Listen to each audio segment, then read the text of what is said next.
জনগণের ধারণা সরকার ইচ্ছাকৃতভাবে নির্বাচন দেরি করছে। ফখরুল আগামীর বাংলাদেশ চলবে তরুণদের আকাঙ্ক্ষা, এটা ট্রফি। আনন্দবাজারের সংবাদের প্রতিবাদ, আইএসপিআর এর বাংলাদেশ আর্মি সম্পর্কে প্রকাশিত তথ্য বিভ্রান্তিকর, ভিত্তিহীন।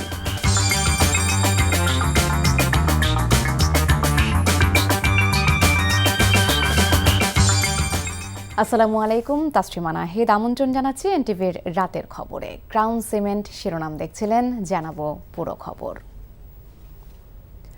আগামী বিজয় দিবসের মধ্যেই জাতি স্বৈরাচার ও তার দোসরদের বিচারের আনন্দ উদযাপন করতে পারবে বলে মন্তব্য করেছেন আইন উপদেষ্টা ডক্টর আসিফ নজরুল। আর অ্যাটর্নি জেনারেল বলেছেন, জাতির মধ্যে ঐক্যের যে ফাটল ধরেছে, ফ্যাসিস্টদের বিচারের ক্ষেত্রে এটি এখন বড় বাধা। এদিকে নৌপরিবহন উপদেষ্টা অবসরপ্রাপ্ত ব্রিগেডিয়ার জেনারেল সাখাওয়াত হোসেন বলেছেন, এখন রাষ্ট্রের কিছু সংস্কার করতে না পারলে আর কখনোই করা যাবে না।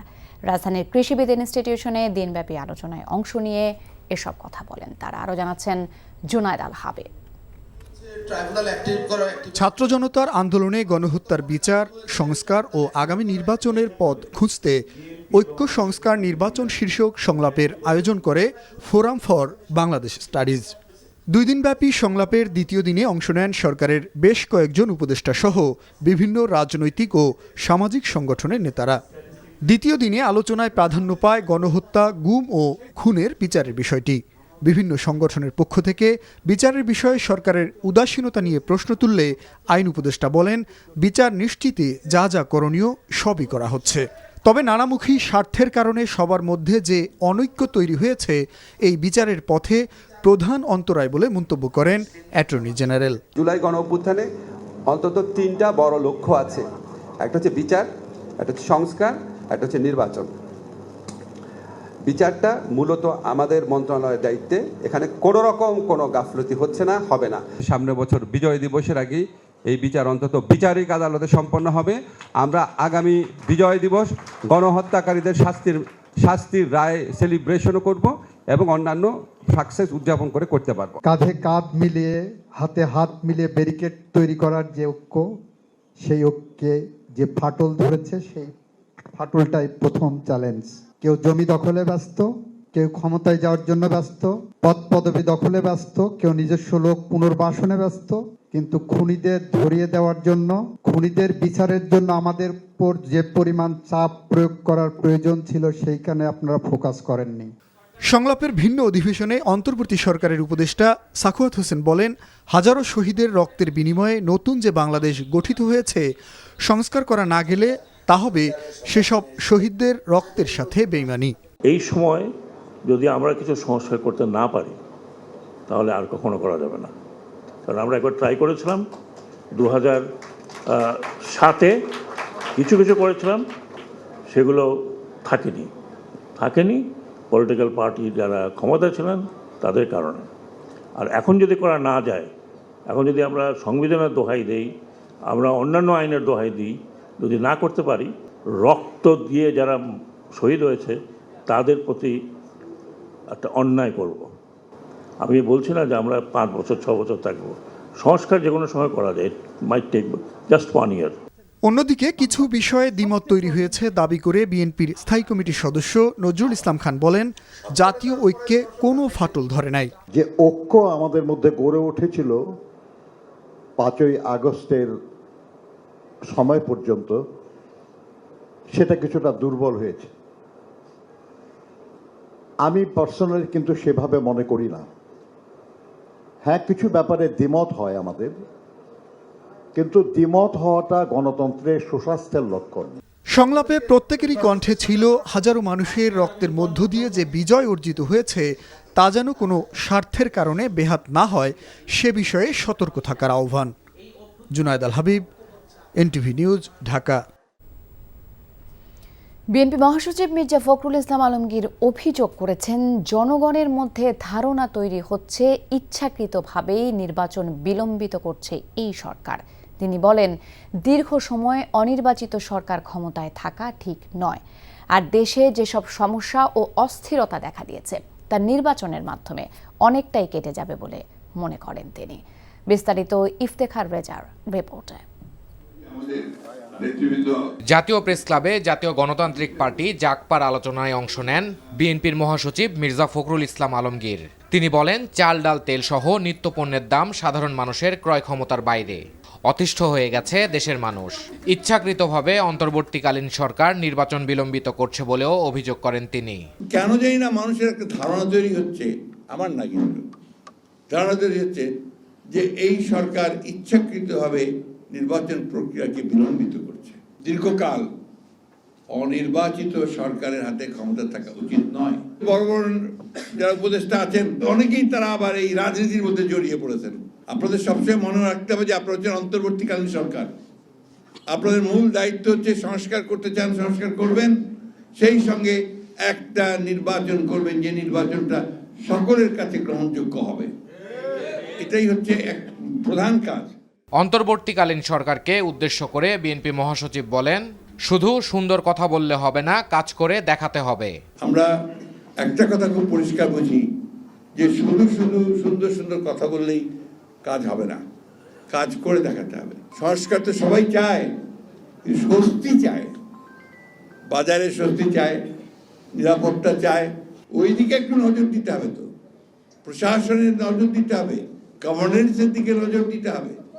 ভারতে বসে ফ্যাসিস্ট শেখ হাসিনার ষড়যন্ত্র চলছে, তাই দ্রুত নির্বাচনের জন্য সব রাজনৈতিক দলগুলোকে এখনই ঐক্যবদ্ধ হতে হবে। আজকে সকলকে ঐক্যবদ্ধভাবে কাজ করতে হবে। আমাদের আহ্বান থাকবে, প্রয়োজনীয় সংস্কার দ্রুত সমাপ্ত করে একটি জাতীয় নির্বাচন অনুষ্ঠান করা।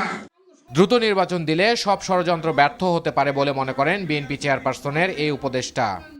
Iftekhar Reza, NTV news, Dhaka. ইসলামী দলগুলোকে ঐক্যবদ্ধ থাকার আহ্বান জানিয়েছেন জামায়াতে ইসলামের আমির ডক্টর শফিকুর রহমান। তিনি বলেন, সামনের বাংলাদেশ চলবে 24-এর মুক্তিযুদ্ধে অংশ নেয়া তরুণদের আকাঙ্ক্ষা অনুযায়ী। আর নিজেদের মধ্যে ঐক্য না থাকলে দেশ ভারতের আগ্রাসনে পড়বে বলে মন্তব্য করে বিএনপির স্থায়ী কমিটির সদস্য মির্জা আব্বাস ভারতকে সতর্ক করে বলেন, বাংলাদেশে আগুন জ্বললে ভারতও নিরাপদ থাকবে না। ইফতেখার রেজার আরও একটি রিপোর্ট। রাজধানীর সোহরাওয়ার্দী উদ্যানে বিভেদ নয়, ঐক্য, এই প্রতিপাদ্যকে সামনে রেখে সাধারণ পরিষদের দ্বাদশ অধিবেশনের আয়োজন করে খেলাফত মজলিস। আজকের দ্বাদশ অধিবেশনের উদ্বোধন ঘোষণা করছি। সাবেক আমির মোহাম্মদ ইসহাকের উদ্বোধনী বক্তব্যের মধ্য দিয়ে শুরু হয় সম্মেলনের আনুষ্ঠানিকতা। সম্মেলনে উপস্থিত হন বিভিন্ন রাজনৈতিক দলের শীর্ষ পর্যায়ের নেতারা। আমন্ত্রিত অতিথির বক্তব্যে জামায়াত আমির ইসলামী দলগুলোর প্রতি ঐক্যের ডাক দেন আর বলেন, যেন দলগুলোকে বিভক্ত করে কেউ অনৈতিক সুবিধা না নিতে পারে। সমস্ত সৃষ্টির স্রষ্টা যে বিধান দিয়েছেন তার বাইরে মানুষের জন্য কোনো মুক্তির পথ খোলা নেই। একমাত্র পথ হচ্ছে আল কোরআনের শাসন। এই শাসনের জন্য একটা জিনিসই প্রয়োজন, ঐক্য। তারপরে কি ঐক্য, এরপরে কি ঐক্য, এর বাইরে যাওয়ার কোনো সুযোগ নেই। আর যেন আলিম ওলামা ইসলামের দলগুলার মাথার উপরে কেউ কাঁঠাল ভেঙে খেতে না পারে, সেই ব্যাপারে আমাদেরকে সজাগ হতে হবে, সোচ্চার হতে হবে। আর বিএনপির স্থায়ী কমিটির সদস্য মির্জা আব্বাস বলেন, পার্শ্ববর্তী দেশ ভারত বাংলাদেশে আগুন জ্বালালে সেই আগুনে ভারতকেও জ্বলতে হবে বলে হুঁশিয়ার করেন তিনি। পাশের বাড়িতে আগুন লাগলে কিন্তু নিজের বাড়িও সেফ না। বাংলাদেশে আগুন জ্বালাবেন, নিজের শান্তিতে থাকবেন, এটা কিন্তু সম্ভব না, এটা হয় না, ইতিহাস বলে না। সুতরাং একটু সাবধান, বুঝে শুনে চলেন। নতুন বাংলাদেশ তৈরির জন্য ভোটের অধিকার নিশ্চিত করে গণতন্ত্র প্রতিষ্ঠার লড়াই অব্যাহত রাখতে হবে বলেন রাজনৈতিক নেতারা। আমরা জিতেছি, এখন লড়াই হচ্ছে ওই আন্দোলনের মধ্যে দিয়ে স্লোগান উঠেছিল, এই বাংলাদেশ চাই না, নতুন বাংলাদেশ চাই। নতুন বাংলাদেশ গড়বার লড়াই। যে ভোট কেড়ে নিয়েছিল, গণতন্ত্র কেড়ে নিয়েছিল, সেই গণতান্ত্রিক দেশ করতে চায়। আওয়ামী লীগ সবচেয়ে বেশি আক্রোশ মিটিয়েছে আলেম ওলামাদের উপর আর করেছে সীমাহীন দুর্নীতি বলেন সম্মেলনে বক্তারা। Iftekhar Reza, NTV news, Dhaka.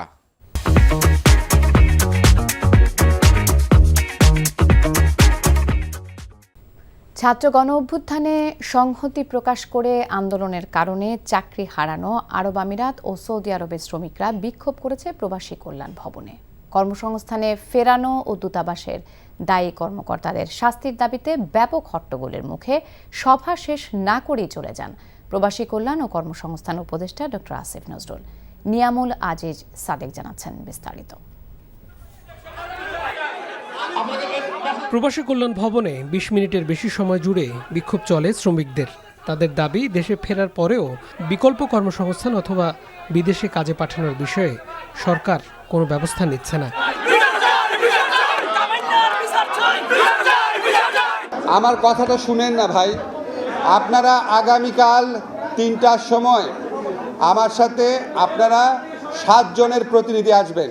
এর আগে শ্রমিকরা বলেন, আরব আমিরাত ও সৌদি আরবে বিক্ষোভের পর তাদের নাম ওসব দেশের আইন শৃঙ্খলা বাহিনীর হাতে তুলে দেয় দূতাবাসের সঙ্গে জড়িত কয়েকজন।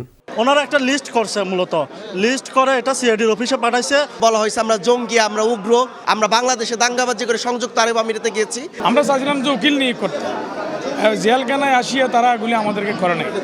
অনেকের অভিযোগ, দেশ দুটিতে কর্মসংস্থানের বিষয়ে সরকারের উদ্যোগ যথেষ্ট নয়। সরকারি খাতাতে আমাদের এখনো লিস্ট হয় নাই, তো আমরা চাই যে আমাদের লিস্ট হোক। এখন আমাদের দাবি একটাই এবং লক্ষ্য উদ্দেশ্য একটাই, আমরা ডক্টর ইউনূস স্যারের সাথে সাক্ষাৎ চাই। ধর আমাদের যে ভাইটা বললেন যে আপনাদের নো এন্ট্রি ভিসা তুলে দেওয়ার জন্য, এটা আপনারা একটু নিজেরা ঠান্ডা মাথায় চিন্তা করেন তো, যে আরবের একটা দেশ নো এন্ট্রি দেশ দিয়েছে, আমাদের স্যার বলবেন অবশ্যই, বললে এটা তুলে নিবে। যাই হোক, আমাদের চেষ্টা থাকবে। বেসরকারি যারা পাঠায় ওটা তো ভাই আমাদের কিছু করার নাই, আমরা ওনাদের সাথে মিটিং করে রিকোয়েস্ট করব, এর বাইরে আমাদের কিছু করার নাই। দুবাই ও সৌদি ফেরত শ্রমিকদের ৮০ জনের প্রত্যেককে ৫০,০০০ টাকার চেক তুলে দেয় প্রবাসী কল্যাণ ও কর্মসংস্থান মন্ত্রণালয়। Niamul Aziz Sadek, NTV news, Dhaka. সারা দেশে সিএনজি গ্যাস স্টেশন বন্ধ রাখার সময় কমেছে 2 ঘন্টা। আগামী 1 জানুয়ারি থেকে এই সিদ্ধান্ত কার্যকর হবে বলে জানিয়েছে পেট্রোবাংলা। নতুন নির্দেশনা অনুযায়ী সন্ধ্যা 6টা থেকে রাত 9টা পর্যন্ত মোট 3 ঘন্টা সিএনজি স্টেশনগুলোতে গ্যাস সরবরাহ বন্ধ থাকবে। সিএনজি স্টেশনগুলোর মালিকদের অনুরোধ এবং সিএনজি চালকদের আন্দোলন ধর্মঘটকে বিবেচনায় নিয়ে সরকার এই সিদ্ধান্ত নিয়েছে বলে জানিয়েছে পেট্রোবাংলা। বর্তমানে সিএনজি স্টেশনগুলোতে সন্ধ্যা 6টা থেকে রাত 11টা পর্যন্ত গ্যাস সরবরাহ বন্ধ থাকে।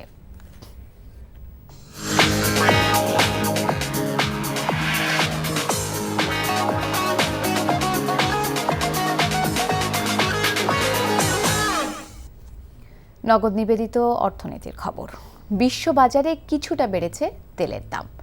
বড়দিনের ছুটির মধ্যে এই দাম বাড়ার কারণ হলো বিশ্বের বৃহত্তম তেল আমদানিকারক দেশ অর্থনীতি চাঙ্গা করতে আরও প্রণোদনা দেবে এবং পরিণামে তেলের চাহিদা বাড়বে এই আশা।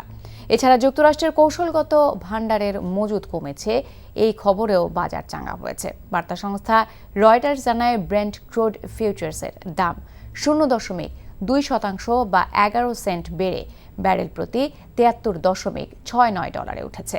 সেই সঙ্গে ওয়েস্ট টেক্সাস ইন্টারমিডিয়েট ক্রুড বা WTI ক্রুডের দাম ব্যারেল প্রতি 0.2% বা 15 সেন্ট বেড়ে $70.25 উঠেছে।